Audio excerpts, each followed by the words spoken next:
Alright, what about Hannibal? And let's try not to destroy my camera. Yeah, I tripped over it on the last moment there, trying to do this. So, in my opinion, this is one of the coolest little, very ultra-light war games, wimp games, as I like to term them, that I've seen. It's got very, very simple mechanics in play.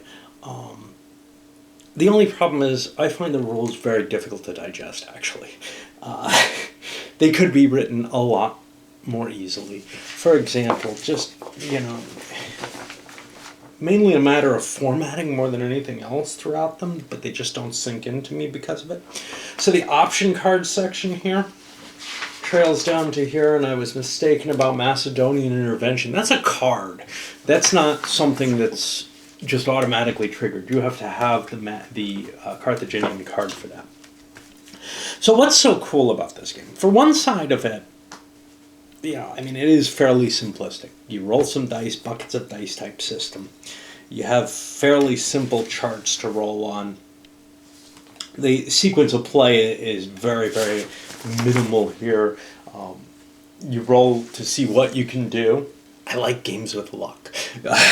So if you hate luck, if you hate not being able to control what you can do, this isn't the game for you. But then again, neither are CDGs really. This captures a lot of the same kind of aspect. These hard decisions where you don't know for sure what you're going to be able to do in your next turn. Is there pre-planning? Yeah, there is. Obviously, there's also easy pitfalls to make, like getting Hannibal trapped in a city. If you roll the rules, if you decide the rules work the way I did.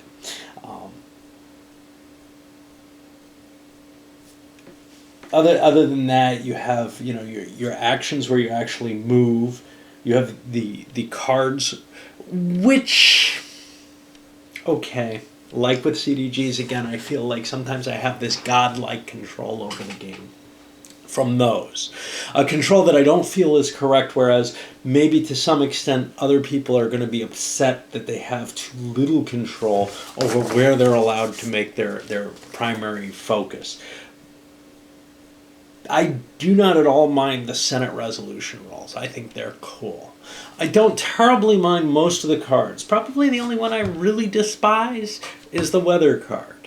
The others, hey, whether or not Hannibal pulls something amazing out of his ass, which is what so many of the cards are, or whether, he's able to cajole some extra troops into play, or even politically affect Rome, or vice versa, through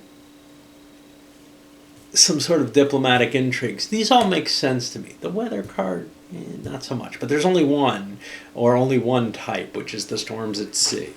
And, well, you've got some danger if you're at sea. Consular elections, they feel a little funny because having 4 consuls on the field at once is not correct, right? Now, it might be reasonable to consider in this era, it is, that there would be 4 consular armies on the field at once. But that's not what it's talking about. It's putting the leaders in play, and you're able to keep the good ones in there. It feels a little funky to me, in the sense that it seems like Rome has too much of an ability to keep decent leaders in play. But without that, they would and did keep their good leaders, their best leaders. Not necessarily their good leaders, but their most successful leaders, the guys who flipped over successfully, in the field under some kind of title or another. So that's not... it's not that terrible, but it almost feels like you should have to shuffle the guys in on some sort of pattern if they weren't successful. I don't know. Just personal feelings there. The recruitment. Okay, so the recruitment is one of the cooler things in this game. The simple fact that, first of all, you have this countermix limitation that Hannibal is recruiting Italians from the same areas that the Romans are recruiting them from. That's kind of cool. But much cooler than that to me, and I almost wish the Italians worked this way, is the Spaniards and the Gauls, which we didn't get to see that effect in the game that I played because it just did not go long enough. We didn't have Rome beginning to intervene in Spain or any of that, which could be very, very interesting. And it does play out as this really neat dynamic there, because Rome can threaten Carthage at the time while Hannibal is still in Rome. Now, if Hannibal or still in Italy, if Hannibal leaves Italy itself, that provides this massive modifier of +6 to the Roman Senate. That means the Romans get to do whatever the hell they like, basically. They can send a campaign anywhere if they have that situation. So if Hannibal doesn't stay in Italy, the Romans are free to pretty much win the game. They also, if they're not facing someone tying the Italians down, they're going to have this huge surplus of troops. But what I was talking about was these shared Spaniards and Gauls is such an awesome thing where, you flip the counters based on who's recruiting them. There may be treachery cards that affect that too. I don't remember where you can actually flip those units, but I don't know for sure.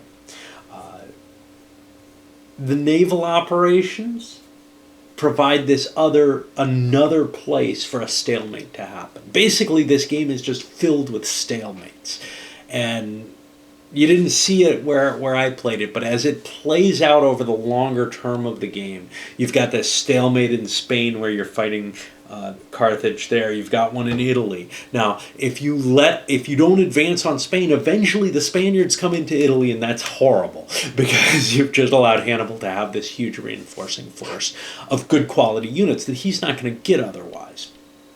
Likewise, if the naval war, if the Romans don't pursue that side of things and at least achieve a stalemate there, then Hannibal can receive naval reinforcements. He's also got the problem of Syracuse eventually coming into the game and having to cope with that additional little factor.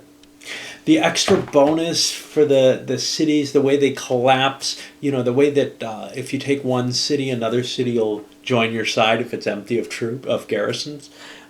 That's kind of cool.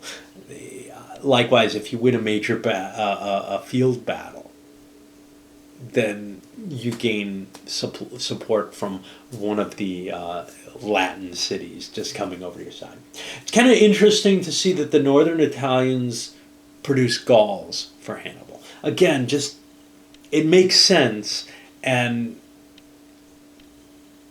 it just feels like somebody really put a lot of thought into trying to boil down this campaign into its real essentials and cut away so much else.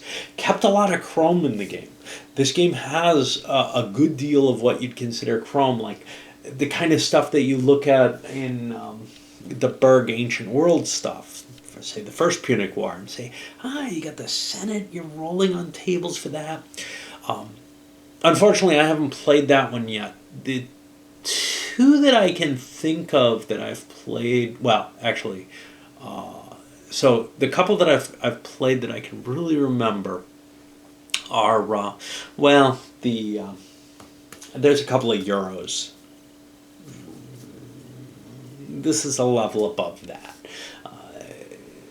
This I would say is a very light war game, or what I'd call a wimp game. I'm not sure the Euros really qualify for that, but okay.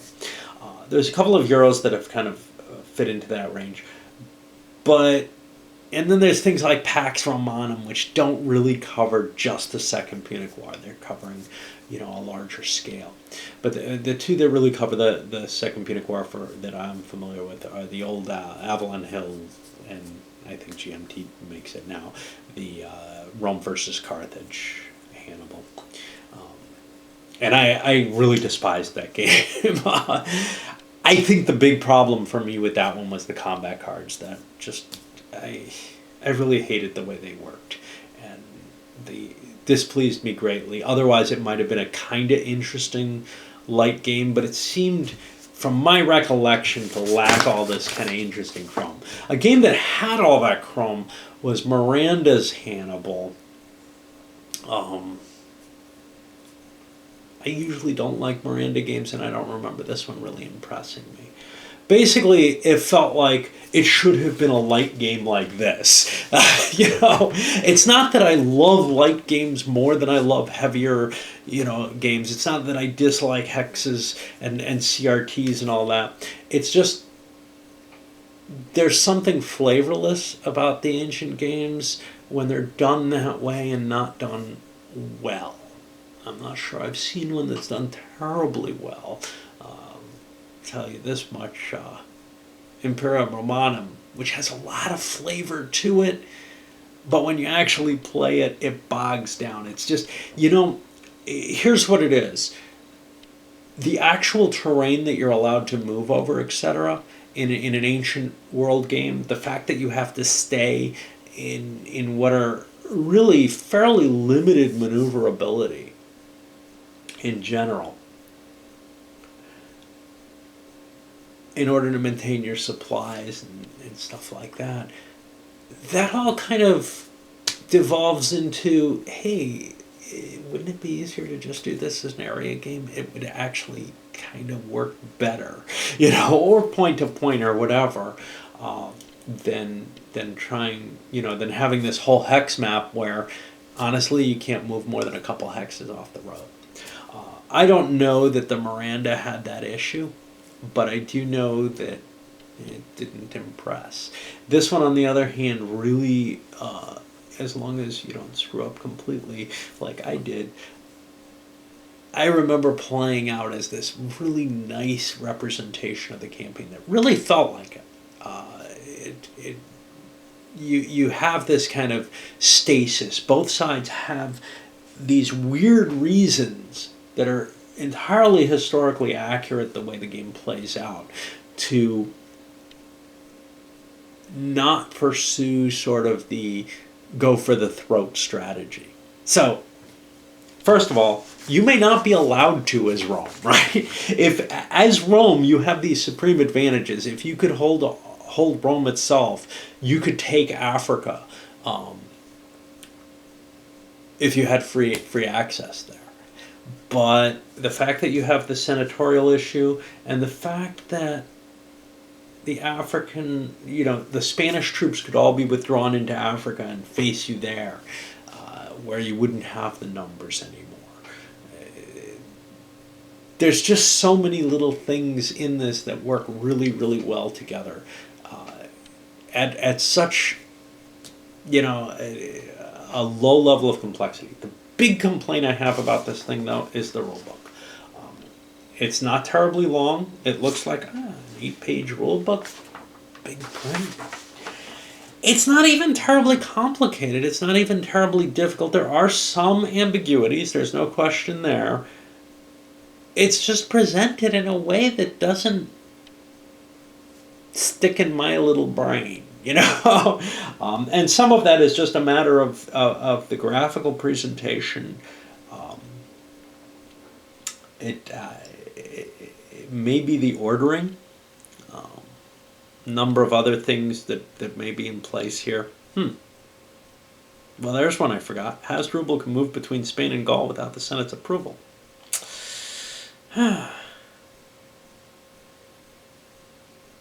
Neat. I would have probably moved him there just because otherwise he has a hard time getting to Italy. I don't know. I don't think he had an opportunity had he been in Gaul, but I forgot about that one. That's an optional rule, actually, but I was playing with it. Oh no, here's the other one. In addition to basic rules, Macedon will enter if Carthage controls any 6 major cities in Italy. And that also had not been able to happen, on Hannibal's part. But yeah, it's very hard for me to soak these rules in and really understand them. But this is the kind of game that I feel like I could actually see with certain people getting kind of hooked on playing it and play it, several times in the course of a month or something, even in a way that I don't see many games really fitting that, and that's very, very strange for me. But I mean, I sort of have a desire to do it again solo, but it's not a terribly good solo game simply because of the cards and the amount of sort of, I don't know, too much of it is these big decisions. For solo, I kind of like things where I'm doing a lot of mechanical actions. But this is one of those games where I really kind of see an overlap with the more competitive player, where I could actually really see getting into playing this several times. Just because it both covers it nicely historically, and it captures this competitive aspect of the game, this kind of thinking type game where you've got a lot of risk management in play. There's a lot of luck here, but you can mitigate it pretty heavily. Anyway, I think this is a fantastic game. Like most all the games, it's not terribly easy to find, but this is the easiest of the pile. I saw copies going for around $25 in good condition recently, and that would be probably about where you'd be looking. Don't pay more than that. Just because you'll be able to find it for that level. Anyway, I'm glad I was able to play it. Maybe it'll put me in the mood to keep gaming as opposed to playing video games.